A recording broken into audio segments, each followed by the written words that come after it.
A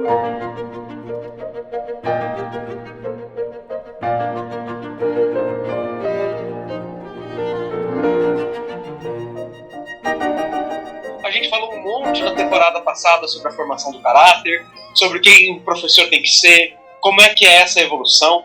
Então, Janice, eu quero que você comece a me dizer o seguinte: dentro do conhecimento de Deus, eu entendo, no que eu estou descobrindo, eu tenho entendido que para Charlotte o conhecimento de Deus ele é chave e ele é o principal, então eu quero começar com ele. Como é que eu vou traduzir o conhecimento de Deus nas lições para as crianças? Como é?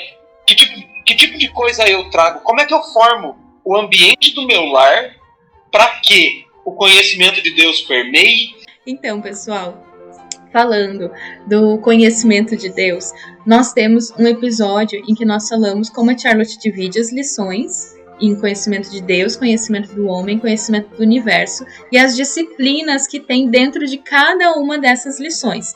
Então você já deve ter visto, já deve ter ouvido esse episódio. Se ainda não, volta lá no conhecimento de Deus. Nós vamos deixar aqui na descrição o link para todos os nossos podcasts para você pesquisar lá por tópicos, quais que você precisa escutar. E aí o conhecimento de Deus, a gente já trouxe toda a base filosófica por trás do conhecimento de Deus, o que a Charlotte fala por conhecimento de Deus, né? Hoje nós queremos falar com vocês de forma prática das lições bíblicas, então, como elas funcionam, como elas entram nesse conhecimento de Deus. Mas eu queria fazer só um parênteses aqui, é que o conhecimento de Deus para Charlotte não se resume só às lições bíblicas, né? A lição bíblica, ela tem um peso muito grande no currículo, e o currículo, todo dia, ele começa com a lição bíblica. A Charlotte coloca a lição da Bíblia como a primeira lição, para que seja um momento de mais reverência da criança, para que seja um momento de mais atenção, seja um momento em que o pai e a criança, né, a mãe e a criança desfrutem daquele momento. Mas ela não resume só a isso. Então, a lição bíblica, o conhecimento de Deus, não vai estar só naquela lição bíblica. Ela vai destacar, do volume 3, né, que se chama Educação Escolar, Educação na Escola, no capítulo 13, ela vai falar muito sobre isso e vai falar sobre uma série de hábitos que precisam ser desenvolvidos. Então, quando a gente fala que a educação é uma atmosfera, uma disciplina e uma vida, na vida espiritual da criança também precisam ser desenvolvidos hábitos de uma boa vida espiritual, de uma vida espiritual saudável. Na atmosfera do seu lar precisa ser desenvolvida para que tenha um ambiente espiritual saudável. O que é um ambiente espiritual saudável? Um ambiente em que a presença de Deus está sendo reverenciada ali.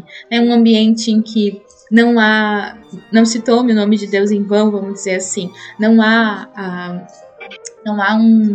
me fugiu a palavra agora, mas não há uma falta de reverência à presença do Senhor. Faz sentido isso para vocês? Mas um ambiente em que a família vive sabendo diante de quem ela está vivendo. Todos os familiares, não só a criança. Não é o que nós queremos ensinar a criança, mas viver sabendo que o tempo inteiro nós estamos diante de Deus, que a nossa vida está perante o Senhor continuamente. E aí ela vai trazer uma série de hábitos. Ela vai falar do hábito de ler a Bíblia, que são hábitos para serem ensinados e moldados, estabelecidos desde a tenra idade da criança, não só na educação escolar. Hábitos de leitura da Bíblia em família, hábitos de devocional em família, hábitos de ler realmente a Bíblia direto para sua criança. Charlotte, ela vai falar dessa coisa de ficar lendo resuminho, de ficar lendo uma Bíblia infantil. As crianças precisam ter contato desde cedo com a palavra de Deus, como ela é. E ela até diz que a linguagem poética da tradução inglesa da época atraía muitas crianças. E a linguagem da Bíblia, ela atrai realmente o coração e a mente da criança. Então, o hábito de ler a Bíblia com o seu filho, o hábito de oração, de intercessão, ela vai falar desse como um dos hábitos mais importantes da vida devocional da criança. Quando nós montamos o Diário da Mãe, que nós compartilhamos com vocês, se você se inscrever no Clube de Leitura, você também vai ter acesso ao Diário da Mãe. Nós colocamos algumas perguntas sobre como anda a vida espiritual do seu filho. Então, analisar todas essas coisas. Na nossa família, nós reverenciamos a presença de Deus? Acordamos sabendo que estamos diante do Senhor todos os dias? De que forma que nós reverenciamos a presença de Deus? Nós temos o hábito de devoção em família? Meu filho tem um hábito de devoção? Como eu posso cultivar esse hábito de vida devocional? Como eu posso cultivar o hábito de oração também? Uma dica que eu tenho feito com a Manu para cultivar o hábito de oração, porque às vezes eles não sabem meio por onde ir e a gente precisa trazer as ideias vivas para ajudar eles nesse processo, né? Então a gente conversa antes do devocional, ela faz a leitura do devocional, a gente conversa do devocional, e depois que ela leu a Bíblia dela ali no devocional dela, e é um devocional curtinho, 10, 15 minutos, ela vem conversar comigo, ou ela anota no caderninho dela motivos para agradecer, motivos para pedir perdão e pedidos de oração. E esse é um exercício que faz ela refletir. Então vai fazer a criança refletir no que eu posso ser grata hoje, né? Vai fazer ela parar e pensar que motivos eu tenho para agradecer.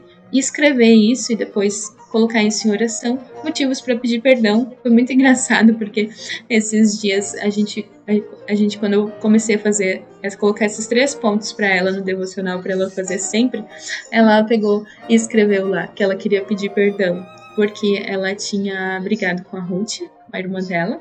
Tinha falado de mau jeito, assim, não tinham brigado fisicamente, mas tinha discutido com a irmã dela. Daí ela queria pedir perdão por ter discutido comigo, uma coisa que eu tava falando, que eu tive que chamar a atenção dela, que não era assim que me respondia. E aí ela me falou que queria pedir perdão por ela ter discutido também. E aí ela me olhou assim, tipo, você me perdoa? E aí veio e me deu um abraço, sabe? E isso torna esses momentos da vida preciosa demais, né? A gente está estabelecendo, está desenvolvendo a vida religiosa da criança e o nosso relacionamento com Deus e com os nossos filhos ao mesmo tempo. Isso não tem preço, né? E ver ela ali se arrependendo e depois pedindo perdão para o Senhor por essas coisas, mas já pedindo, e também porque ela tinha batido na nossa cachorra. Ela escreveu isso e ela falou: mamãe, porque ela é uma criação de Deus, e se eu maltratei ela, eu estou maltratando a criação de Deus.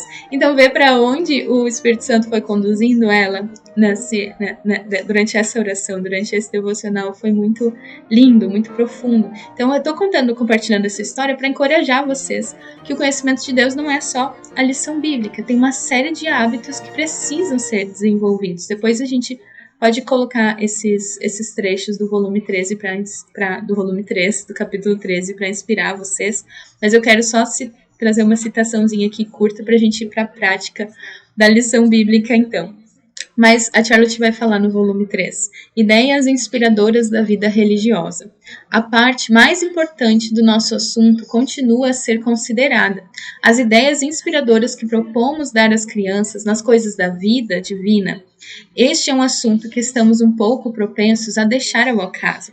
Mas quando consideramos o poder vitalizador de uma ideia e como uma única grande ideia muda a corrente de uma vida, torna-se-nos necessário considerar com muito cuidado quais ideias das coisas de Deus podemos oferecer mais apropriadamente às crianças e como elas podem ser mais convidativas, podem ser apresentadas de uma forma melhor.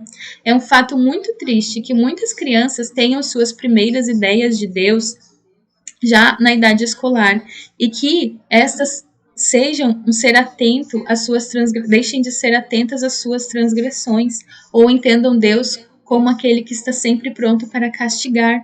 É difícil estimar a alienação que essas primeiras ideias do Pai Divino provocaram no coração de seus filhinhos.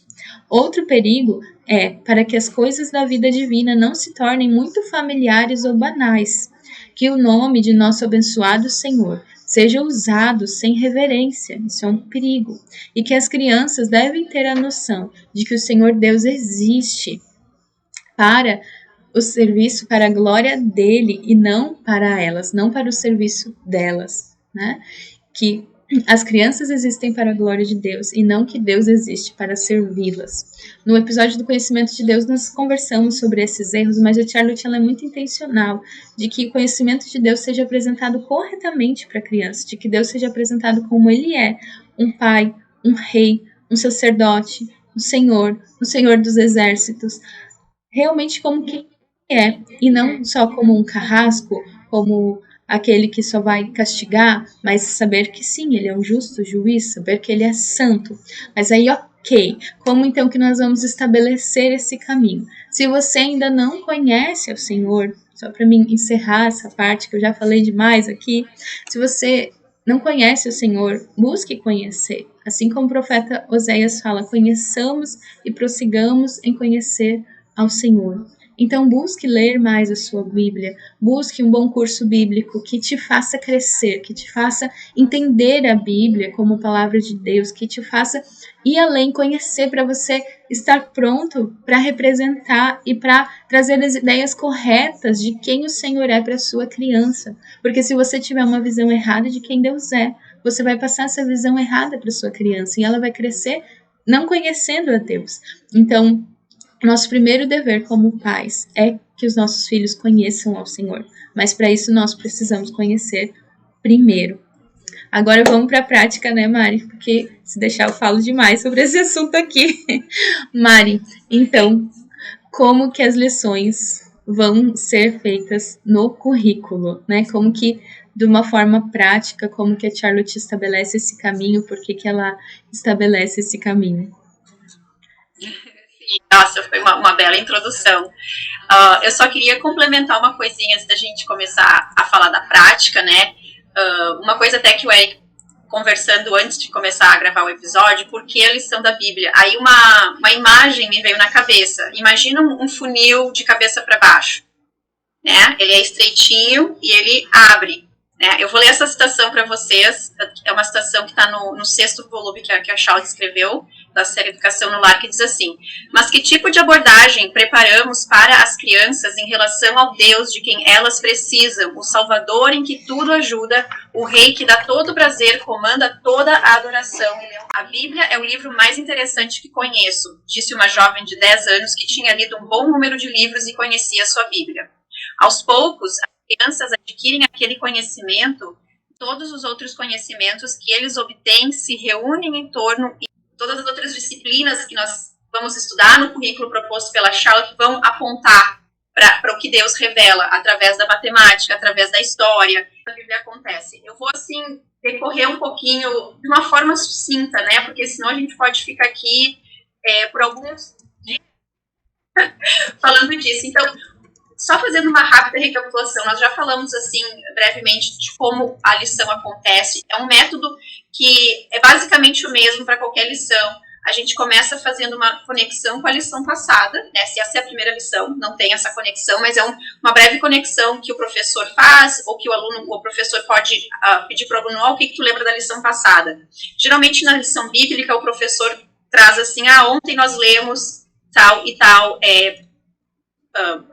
livro da Bíblia, foi tal passagem. Vou falar um pouquinho dos materiais usados, mas aí a gente tem o auxílio de um bom atlas bíblico, de um comentário que o professor leu para se preparar para a lição, e ele pode trazer, por exemplo, uma ideia prática. Quando a gente estava lendo sobre Moisés e o Êxodo, eu estava lendo no comentário que, né, Moisés estudou na mesma escola que outros nobres e príncipes do Egito estudavam. Aí meio que falou um pouquinho de como foi a educação dele. Eu achei interessante trazer isso para os meus filhos.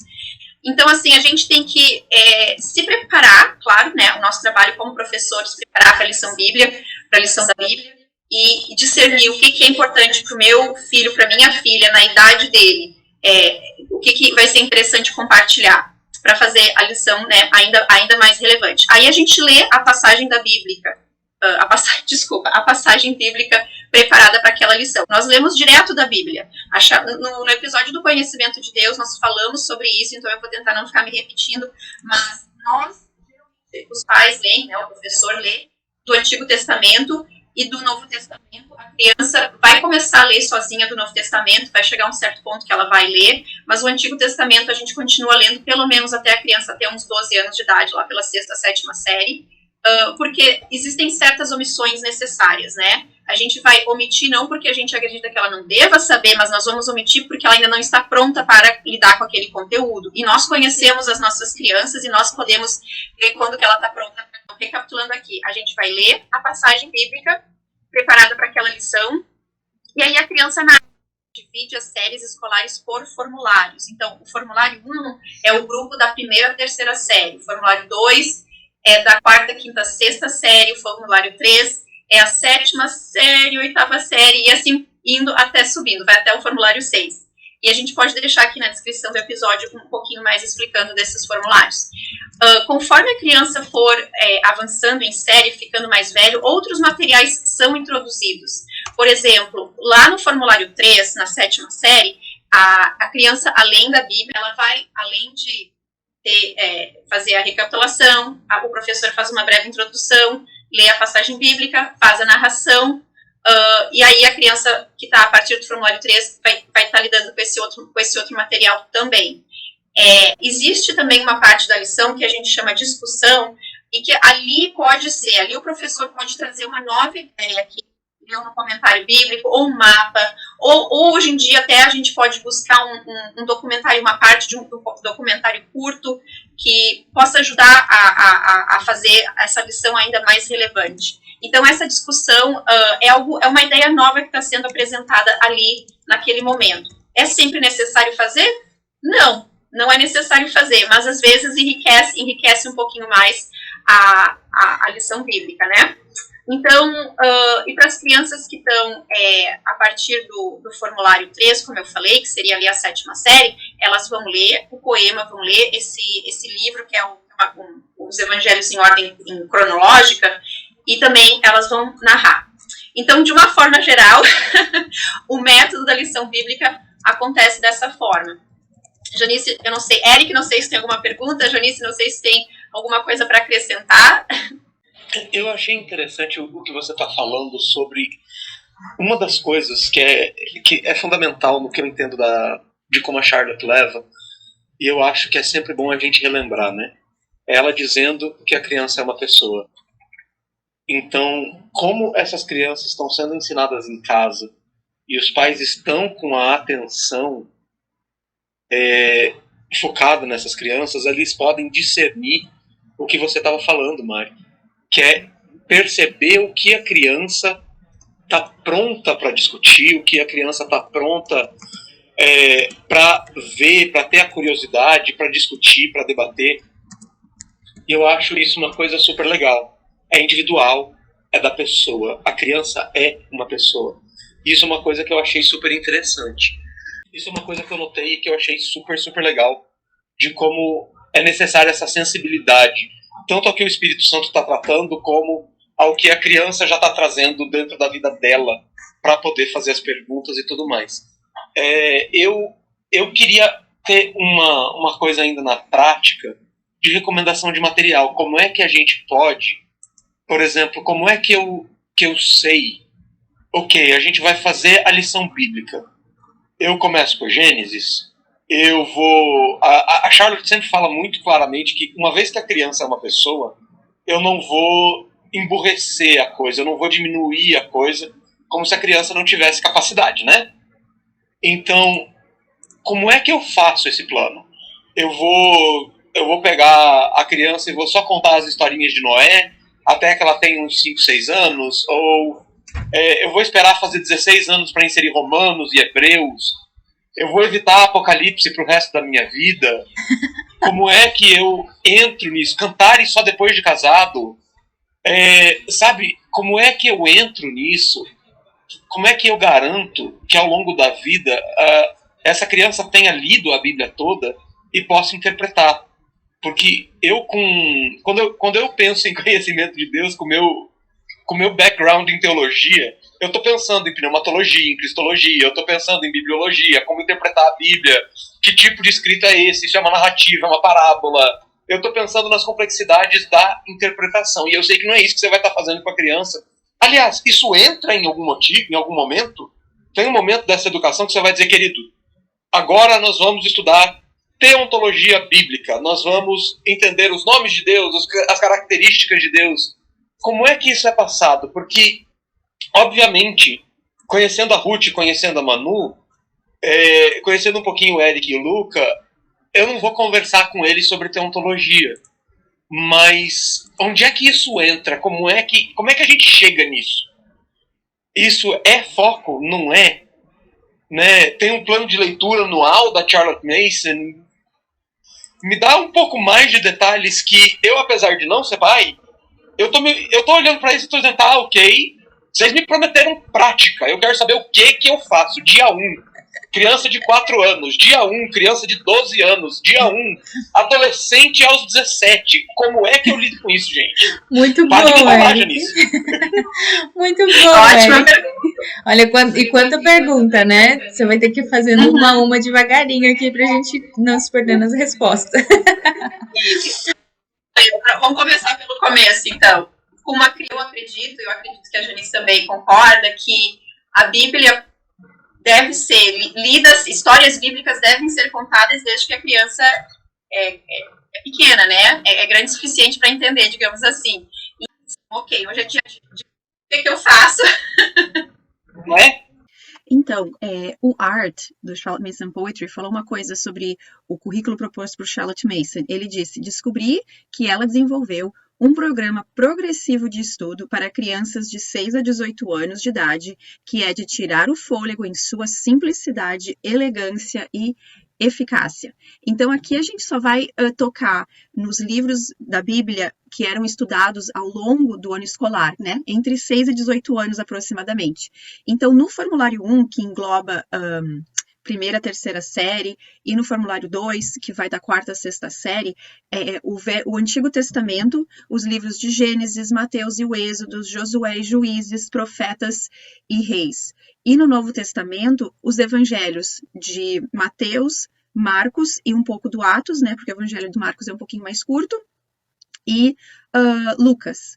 Lembrando que as lições eram geralmente intercaladas entre né, digamos que segunda-feira a gente lê um pouco do Antigo Testamento, do livro que nós vamos estar lendo durante aquele ano, e um livro do Novo Testamento, tá?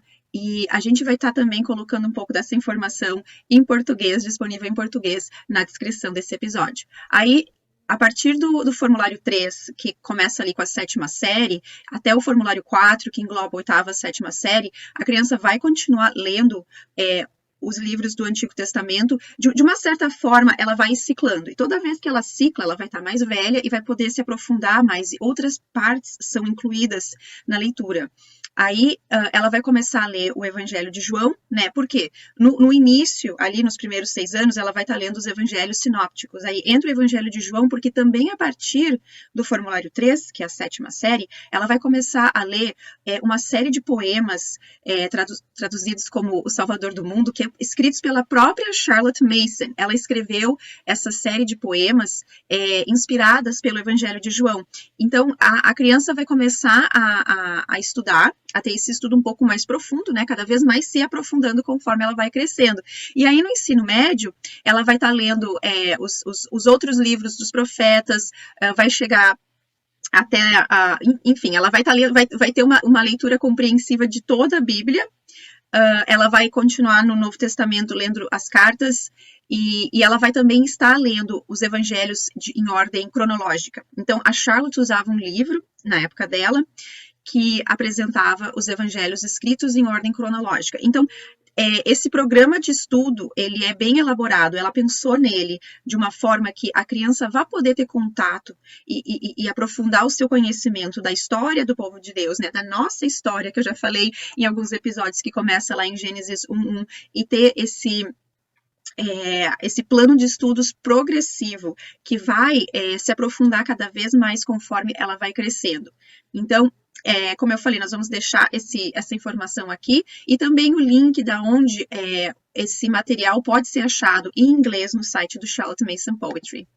Sim, Mari, e também, Eric, eu não sei se tu te lembra, quando a gente gravou aquele episódio com a Ansley, que ela comentou um pouco de como que o Art, como que o pai dela preparou ela, né, para essa vida acadêmica, nessas questões apologéticas que ela iria encarar nos desafios da vida, né? Então ela teve todo um estudo teológico também ali quando ela já estava em idade para isso, que daí responde aquela sua outra pergunta, né? A criança vai estudar teontologia, pneumatologia e tal. O Rafa já está fazendo uma seleção de livros de teologia aqui em casa para Manu estudar. Eu também já tenho. E eu acho que a gente já tem que ir tendo essa seleção de livros, sim, para que eles estudem quando eles estiverem nessa idade, né? Que eles podem demonstrar uma prontidão para isso antes, ou realmente ser nesses formulários mais avançados, mas eu acho que a Mari conseguiu dar bem essa pincelada, então, do que é, né? Como que é. Agora, a gente precisa encerrar esse episódio, porque ele já tá ficando longo aqui. Mas a gente vai continuar no próximo episódio falando, então, um pouquinho só dessa prática da lição, né? Ok, como que eu começo, como que eu termino, como que eu faço isso, e também dando dicas para vocês de que materiais vocês podem usar em português, né? Vou compartilhar um pouquinho dos materiais que eu tenho usado aqui em casa com a Manu, como que eu tenho feito, mas vai ficar para o nosso episódio da semana que vem, que não vai dar tempo da gente conversar tudo nesse hoje. Só queria lembrar que nós estamos com as inscrições abertas para o clube de leitura. E nesse clube de leitura nós vamos começar lendo esse livro maravilhoso aqui, Pais e Filhos, da Charlotte, que vai falar muito sobre a vida espiritual da criança, sobre nosso dever como pais, né? Tem capítulos especiais só sobre fé e dever. Então, se você quer se aprofundar mais nesse assunto, não deixe de ler, de buscar no seu livro se já chegou, se não chegou ainda. E se você quer entender um pouquinho melhor das palavras da Charlotte, vem com a gente participar do clube de leitura. Vai estar cheio de novidade o clube, a gente vai deixar o link aqui na descrição desse episódio. Aliás, já está na descrição para quem está ao vivo aqui com a gente. Se inscreva e nos ajude a compartilhar também o clube para que outras famílias possam ter acesso a ele. Os links de tudo que nós falamos nós vamos deixar aqui na nossa comunidade compartilhado. E Eric, você quer dar aquele seu super comentário para encerrar? Então, gente, olhando da perspectiva do conhecimento de Deus, é sempre importante a gente lembrar que quando a gente conhece a Deus, se a gente crê que tudo parte dele, que ele criou um mundo de uma forma que o revele, que ele criou e ordenou as coisas, no sentido de colocar ordem em toda a criação, para que ele possa se revelar, é sempre importante a gente olhar para a vida, entendendo que aquele que criou é o melhor para nos ensinar a se revelar, para nos ensinar como agir. Então, dentro da teologia se fala, às vezes, da Bíblia como livro escrito de Deus. Não é dizer, como muitos panteístas dizem, de que tudo é Deus. Não, não é isso. Mas porque Deus criou, e tudo que ele criou se revelando, que ele poderia não ter feito assim, é importante a gente ter essa visão do livro, da Bíblia, que é a revelação especial, mas a gente entender que o mundo, a história, trazem uma revelação geral de que Deus existe. Em Salmos fala que um dia fala a outro dia sobre as grandezas de Deus. Romanos ele usa exatamente dessa sabedoria da criação para que ninguém possa ser desculpado por suprimir o conhecimento de Deus inerente às pessoas. Então, conheça mais a Deus. Busque isso, leia a Bíblia. Eu tenho um amigo meu que quando ele descobriu que a esposa dele estava grávida, ele começou a ler Apocalipse para o bebê antes de nascer. Que Apocalipse começa dizendo, né, bendito aqueles que ouvem as palavras desse livro. E ele dizia para o bebê antes de nascer, você ainda não nasceu, mas você já é bendito, porque você escuta as palavras desse livro. Então, se relacionem com a Bíblia, busquem essas bênçãos, conheçam a Deus e comecem a observar a vida a partir de um Deus amoroso que se revela. Eu acho que essa é a base do conhecimento de Deus para que a gente possa se sentir amado, se sentir cuidado, para que as grandes mentiras da nossa época não nos atinjam, porque o simples fato da nossa vida estar sendo sustentada por um Deus belo, justo e amoroso já é o suficiente para que nos momentos mais críticos a gente se apoie na sabedoria dele e nos manter vivo para decidir amar a vida. Amém, amém. E se você está nos ouvindo pelo Spotify ou assistindo essa gravação, nós encerramos o nosso episódio por aqui. Se você está aqui com a gente ao vivo no YouTube, nós vamos para o nosso momento de perguntas e respostas. Então, escrevam suas perguntas aqui no chat. Se você quer saber como participar ao vivo, entre para o nosso canal do Telegram, que você vai receber o link todo dia que nós estivermos gravando e compartilhando aqui no YouTube. Até o próximo episódio. Tchau, tchau.